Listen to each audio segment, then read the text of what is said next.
What will you discover at Luray Caverns? From the tippy tops of their ropes course, breathtaking views of the Shenandoah Valley, from deep down below in the caverns, wonder and awe from all the formations built over billions of years. And in the spaces in between, you can walk through history, see the evolution of the automobile, and even meet the mayor of Toy Town Junction. Open 365 days a year, discover the perfect holiday adventure the whole family will love at Luray Caverns. Plan your trip at luraycaverns.com.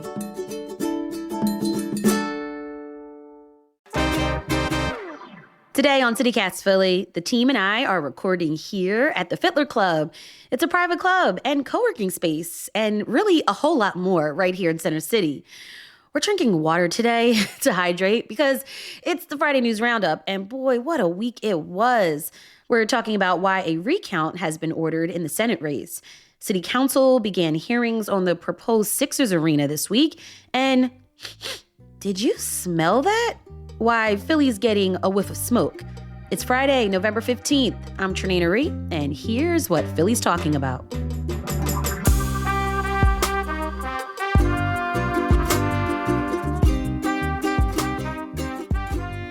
Joining me this week is Matt Katz, our executive producer. Hey, Matt. What's up, Trenae? Nothing much, just chilling. We are drinking coffee, too. Yeah, I was going to say, we're not just drinking water. Yeah, definitely got these coffees on deck. And Abby Fritz, our producer. Hey, Abby. Good morning, Trenae. We've got a lot to cover today. Yeah. Matt, you go first. Well, I know no one wants to keep talking politics, but it's still November. Yeah, we have to, and though. I had to share some political news. As you mentioned at the top, the Senate race for the Commonwealth of Pennsylvania is not done. It's so close. We're going to a recount. It certainly doesn't look like Republican challenger Dave McCormick lost the race. It certainly looks like he won, but Democratic Senator Bob Casey wants to keep his job. He still thinks he has a chance. He lost by just 0.5%. Wow. And that under state law, there's a recount law, right? Mm-hmm. So that triggers an automatic recount. Casey could have waived his right to that recount, but he opted not to. So now we have to wait for this recount to be done to find out who the official winner is. I did read, I think, in City and State that McCormick was down in Washington already in the orientation. Yeah, and he was invited by Senate Democrats, even though he's a Republican, to the Senate orientation, right? So Bob Casey, who's like a Senate Democrat, he's been there a long time, he had to watch the guy who just beat him, who he says maybe didn't beat him, go down for the Senate orientation. So it'll be a little awkward if the recount shows that Casey won, but Casey has an uphill battle. He lost by he's losing right now, I should say, by about 30,000 votes. There are still 80,000 votes left to count. I tried to do the math to figure out how many he'd need to win, but it was above my level. He'd have to get the vast majority of those 80,000 votes that haven't been counted yet in order to go ahead. And then they're going to recount everyone's, like some 7 million whatever votes also. They have put them in other like machines to make sure the initial machines counted them correctly. So that's what's happening. Guess how much it's going to cost you to do the $1 million. Wow. Trenae, that's almost as much as your annual salary here at CityCast Philly. Jokes, funny, not even close.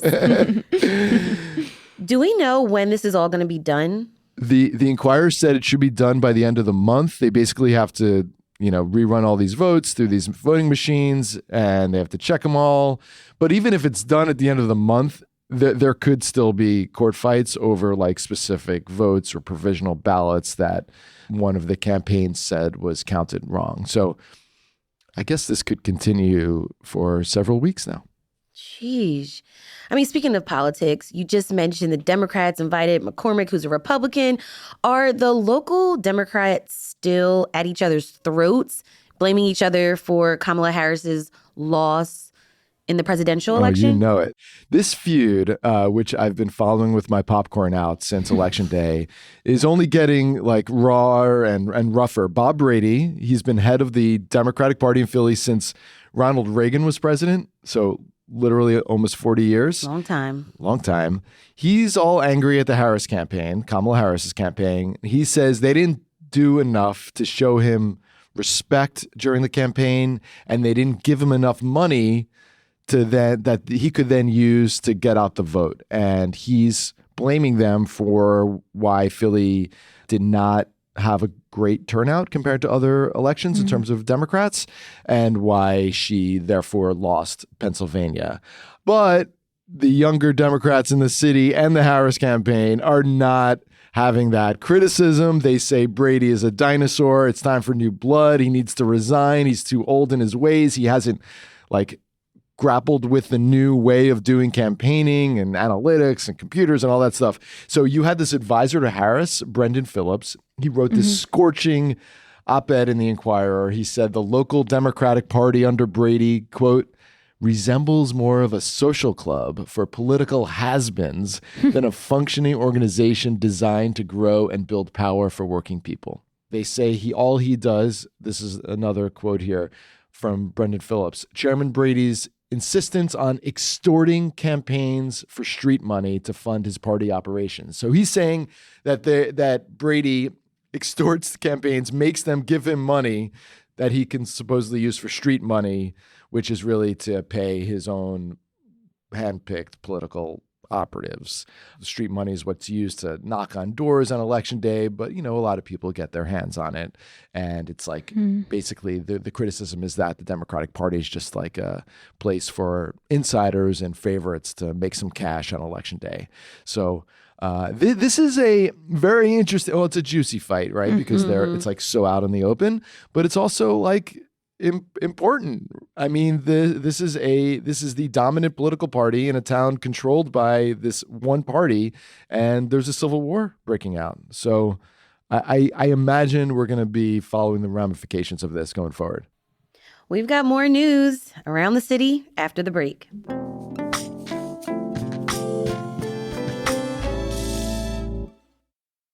The new Apple Watch Series 10 is here. It has the biggest display ever.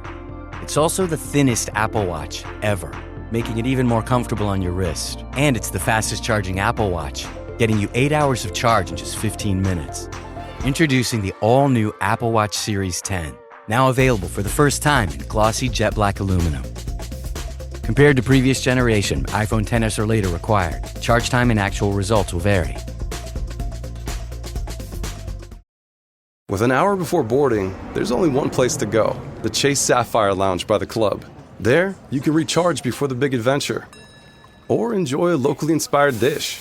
You could recline in a comfy chair to catch up on your favorite show. Or order a craft cocktail at the bar. Whatever you're in the mood for, find the detail that moves you with curated touches at the Chase Sapphire Lounge by the club. Chase, make more of what's yours. Learn more at chase.com/Sapphire Reserve. Cards issued by JP Morgan Chase Bank N.A. member FDIC. Subject to credit approval.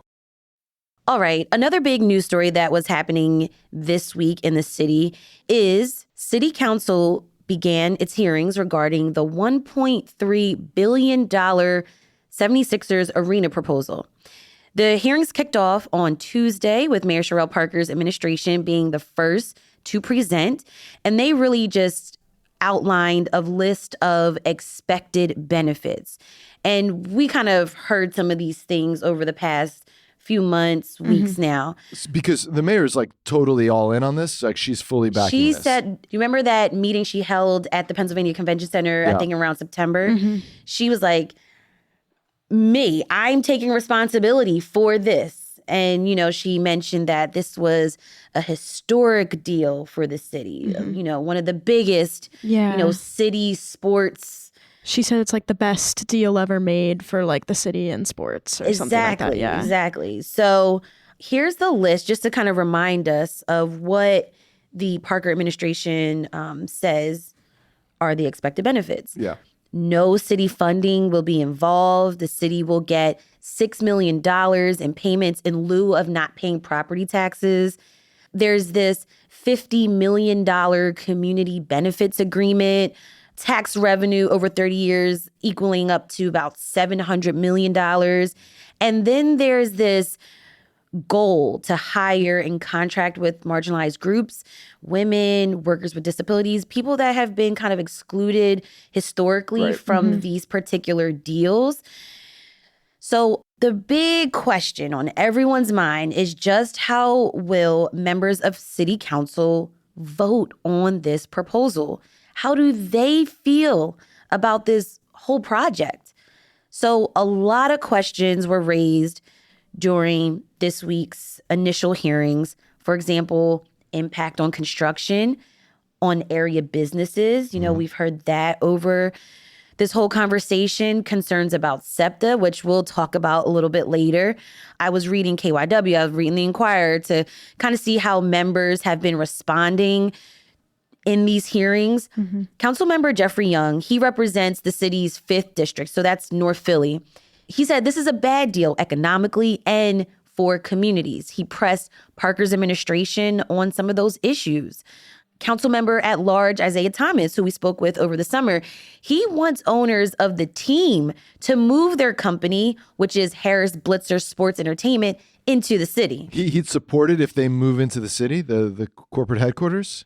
I'm not saying support just yet, but that's what he wants. Where are they at now? They're in Jersey. Yeah, that makes sense. Why are they in Jersey? Now, on Wednesday is when the Sixers organization testified in city council. They had representatives to go over some of the council's concerns. Now, Councilmember Cindy Bass, who represents the 8th district, she basically said, why didn't the owners show up to this very important hearing? If you're trying to get something done, they should have showed up. So there were representatives instead of the owners. Do you think if they had showed up that could have swayed council's vote? I'm not sure because there's so many other stakeholders and we got to hear from the public. We've got to hear from SEPTA. Again, it's a lot. We still have to hear from so many more people. And there's so many entities that are affected by this. Yes. Now, let's talk about just, you know, a lot of people have been saying like, well, why did they even choose Market East area in the first place, right? Yeah. Councilmember Jamie Gaultier, who represents District 3 in West Philly, she asked representatives that same question. And David Gould, the team's chief corporate affairs officer, basically said it's because there's a connection to public transportation. Now, that is so interesting, right? Because yesterday we talked with Tom Fitzgerald from the Inquirer about the death spiral that is literally happening in SEPTA. They are totally broke, SEPTA. They are the CEO's leaving. Workers are on the verge of striking. Fares are definitely going up for all riders, and they might cut service. So what happens when you move this arena, a $1 billion stadium? Yeah, right across the street from this place. And also during construction, how does that disrupt commuters and the operations of SEPTA? True. Yeah. I mean, on the other hand, maybe in the long term, it's super convenient to be able to take a subway right to Market East and walk across the street to the game, or maybe walk underground to the game. Trenae, you went to Sixers game this week. I did. We lost. Of course. How'd you get there? I drove on 95. Right. Wow. Bumper to bumper traffic. So you would not be able to do that if the arena was in Center City, right? Like, what would you do if the arena was in Center City? Would you have driven, or would you have taken a train? I probably could drive, but the question is there going to be parking, right? Right. And how much is that parking? I could take a regional rail train, but I have to take a bus to get there. Yeah. So with less buses, could that impact me getting to the train on time? Sure. Is there going to be a train? Yeah. And then, you know, at night, once rush hour stops, right? Because the games are like 7:30 at night. Yeah, it's like you're leaving 10 or 11 o'clock. Yeah. Is there going to be a train for me to get home? Right. Yeah. Right. And will you feel comfortable taking a train late at night with Right. kids With coming kids, I don't know. from a Sixers game? And like, it's a nightmare sometimes, even at the sports complex down in South Philly that we have now, like the amount of Ubers that are trying to get in and out Those and trying surcharges. Yeah, exactly. So like, there's not really a super cost effective way to get to these places. I got a other secret. than- The key for an Uber after a game is to go onto the other side of Broad Street, to the west side of Broad Street, and you get the Uber from there, and there's less traffic. My wife told me about this. She went and saw Janet Jackson, and then got like a $10 Uber home just by going, across the other side of Broad Street. That's hilarious. So that's the a great Love a tip. hack. Don't tell anybody. I also want to mention that there is a huge response opposing this arena. The No Arena Coalition, which is one of those groups, they stood outside City Hall. I'm sure, it was really cold this week. So they stood outside City Hall, saying that we're going to have our own people's hearing. And so, yeah, this is, obviously a very controversial project, a lot of opinions and concerns floating around. So, yeah. Are we going to get a vote on this like soon? Like, how close is this to being official? Well, that's also another big question. So there's hearings scheduled through December 3rd. So next week, we're going to hear from SEPTA, other stakeholders, and those who oppose the project.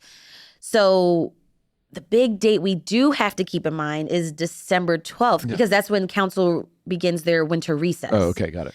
But the whole issue of, I think it's still a little too early because we still have to go through these other hearings. So it's kind of unclear right now. Yeah.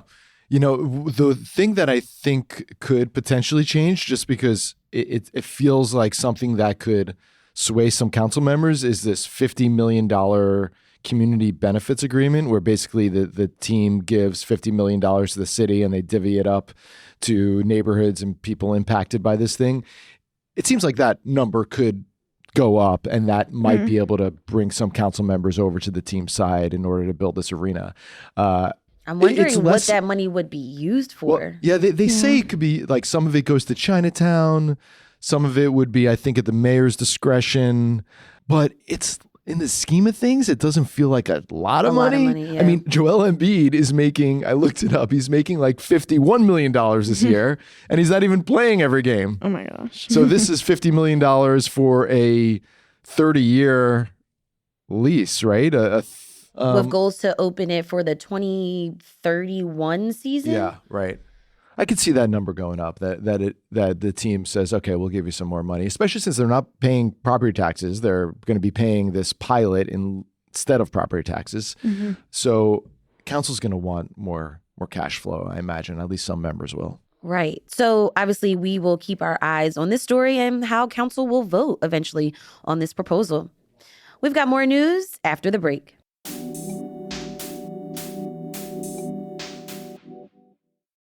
This episode is brought to you by Shopify. Upgrade your business with Shopify, home of the #1 checkout on the planet. Shop Pay boosts conversions up to 50%, meaning fewer carts going abandoned and more sales going cha-ching. So if you're into growing your business, get a commerce platform that's ready to sell wherever your customers are. Visit shopify.com to upgrade your selling today. This episode is brought to you by Amazon. The holidays are here, and you know what that means. It's time to get your friends and family the gifts they deserve. Take the stress out of shopping with Amazon's great deals and low prices on a huge range of items from toys to tech and much more. Whoever you're gifting for, Amazon has great prices on everything you need this holiday season. Shop Black Friday week starting November 21st. Matt, Abby, when we were having our pre-production meeting, Matt, you said that you've been smelling smoke in South Philly? Yeah, like particularly on Sunday morning, woke up, South Philly just reeked of smoke. And then me and my son went to West Philly, play football. He's in a little league over there. And I was like concerned about these kids breathing this air while running around. What was going on? Yeah, no, the air quality index was not looking great this weekend. New Jersey has been fighting over 500 wildfires since October. So that's what we've been smelling over here. It's some smoke sifting over from Jersey, mostly the fires in South Jersey, even though they're across the state, and some of which are ongoing at the time of this recording. I'm thinking specifically like there's a fire in Jennings Creek, which is impacting parts of North Jersey and New York. It's burned 2,283 acres just in Jersey, not even counting the New York side. And as of Wednesday night, it's 50% contained. That's according to the New Jersey Forest Fire Service. So overall, there's been a 1,300% increase in wildfires in Jersey from the same time last year. So it's a big increase. This is not something little. Did you guys even catch the haze that was happening this weekend? I remember seeing it a little bit on Sunday. A little bit, Yeah. That's all from these fires that are coming over here. Is it because it hasn't rained? Because we had this record stretch until I guess That's a good point. Saturday night, Sunday, where it finally rained a little bit, but it hadn't rained, at least in Philly, in over a month, the longest time in over a century, right? So I imagine that's why this happens. Yeah, there's a couple of different causes for these fires, but something a lot of people are pointing towards is the fact that there's a drought, which the New Jersey Forest Fire Service says there's an elevated risk for wildfires because of the wind and the low humidity rates. It's the first time New Jersey has declared a drought since 2016, which is a big deal. They don't have any restrictions yet out there, but, if the dry weather persists, they are probably going to put some of those types of restrictions in place. But a water supplier out in Jersey who's responsible for most of the water is issuing a mandatory conservation notice, which is basically they're asking people to limit any water usage that isn't 100% necessary. Now, Abby, could another reason for these wildfires be a human factor here? Oh, yeah, totally. There's been a couple of different human-caused fires out in Jersey in the past month. The police charged a 14-year-old for aggravated arson who allegedly started a 52-acre fire in South Jersey. 6ABC reported on that. And then the Inquirer reported that a man was accused of shooting an illegal form of ammunition at a firing range called Dragon's Breath. Wait, the ammunition is called Dragon's Breath? The ammunition is called Dragon's Breath, and it is not legal. I think y'all see where this is going. Right. Basically, it's a type of ammunition that's known for producing a pyrotechnic effect. So it looks like fire is spitting out of the gun when you shoot it. You may have seen this in John Wick Chapter 4. For those that know this movie series, it's very popular, very violent. Keanu Reeves, anyone? Yeah, that popularized it a little bit. And the police say this particular incident at that firing range is what started the fire. The man did turn himself in, and, it seems like that's all wrapped up. So, yeah, there's definitely some human intervention happening here with these fires. It's not all just to blame on the drought. Okay, well, speaking of the drought, how is Philly doing in regard to these numbers? Are we better off in the rain department? Not exactly. According to Philly Voice, like you mentioned, Matt, we got our first rainfall this past Sunday. Right. In over a month, 42 days to be exact, which is the longest stretch the city has seen in 150 years. It wasn't even that much rain, too. No, it was literally, you could have blinked and missed it. It was 5 seconds. Yeah, little spritz. Yeah, it was 0.3 inches of rain. So not too much at all. But according to the state's website, we are not in a drought, but we do have a drought watch, which just means they're keeping an eye on it, but there's no restrictions on water usage or anything like that. If you want to get ahead of the curve, though, the state does have some tips for limiting water usage. We can put a link in the show notes that links to what they're suggesting. Meanwhile, my garden looks freaking terrible.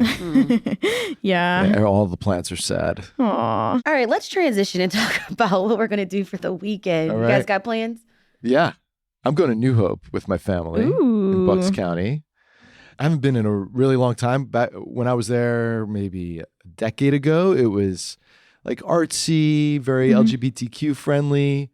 And from what I'm hearing, it's gotten super bougie and all these celebrities are moving in. So Bradley Cooper, the Hadid family, Jacob Dylan, Bob Dylan's son, according to Philly Mag, they've all bought places there recently. And there's these huge mansions. Tina Fey, Leonardo DiCaprio, Justin Bieber have been caught hanging out there. So New Hope. New Hope.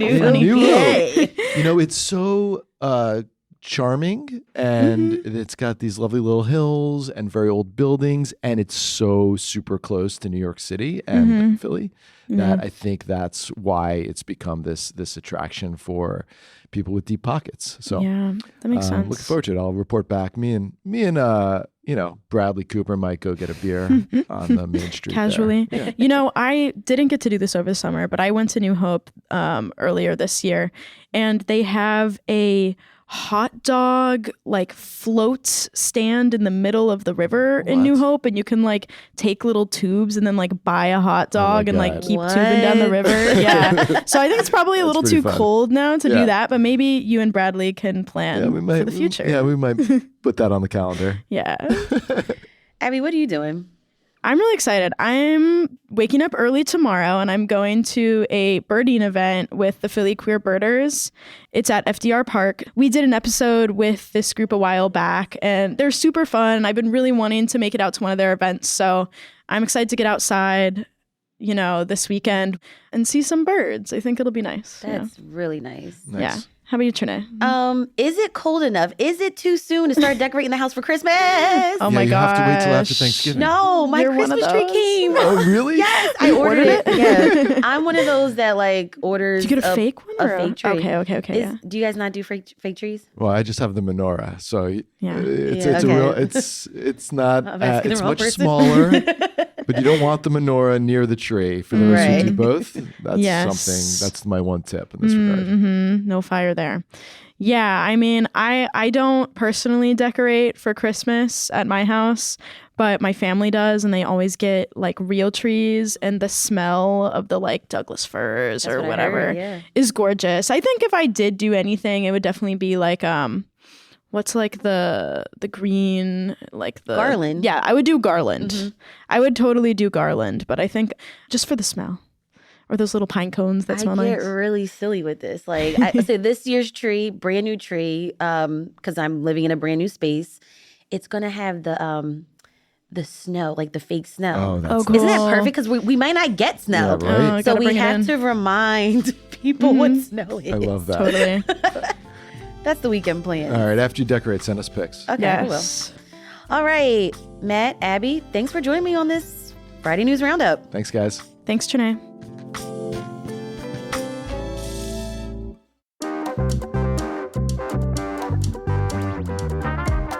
That's all for today here on City Cats Philly. What a week, y'all. Our executive producer is Matt Katz. Our producers are Abby Fritz, Selena Say Reynolds, and Lizzie Goldsmith. Our Hey Philly newsletter editor is Ava Wynowski. And our host is me, Trenae Nuri. Music is by Philly's own Interminable, with additional music from All the Kimonos. If you enjoyed this episode, and really this week of episodes, tell a friend, rate the show, leave us a review, and subscribe to our morning newsletter, Hey Philly. We'll be back Monday morning with more news from around the city. Have a great weekend, y'all, and be safe.